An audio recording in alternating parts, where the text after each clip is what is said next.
الله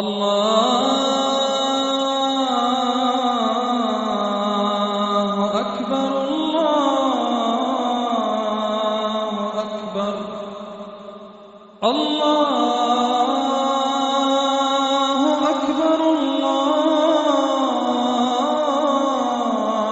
أكبر. الحمد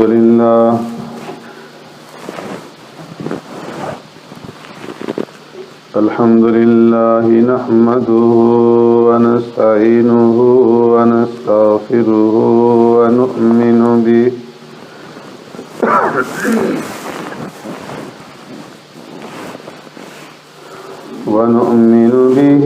ونتوكل عليه ونعوذ بالله من شرور أنفسنا ومن سيئات أعمالنا. من يهدي الله فلا مضل له ومن يضلله فلا هادي له.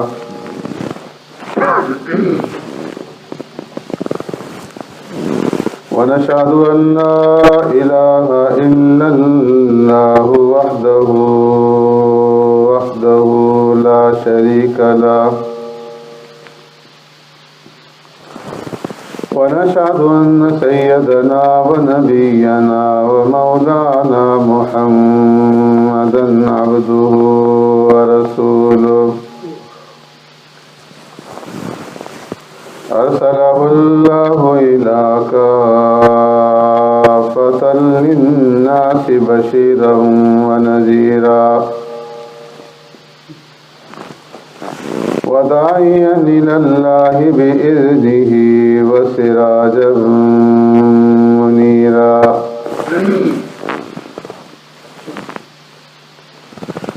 أما بعد فقد قال الله تبارك وتعالى في القرآن المجيد والفرقان الحميد. فأعوذ بالله من الشيطان الرجيم. بسم الله الرحمن الرحيم.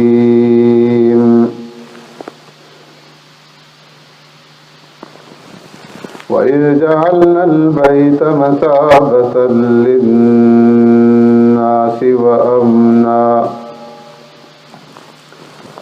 واتخذوا من مقام إبراهيم مصلى وعهدنا إلى إبراهيم وإسماعيل أن طهرا بيتي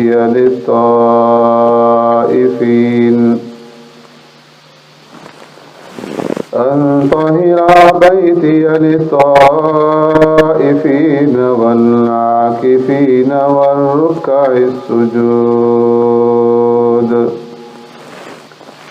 صدق الله مولانا العظيم. يا رب صل وسلم دائما أبدا على حبيبك خير الخلق كلهم. هو الحبيب الذي ترجى شفاعته لكل هول من الأهوال مقتحم.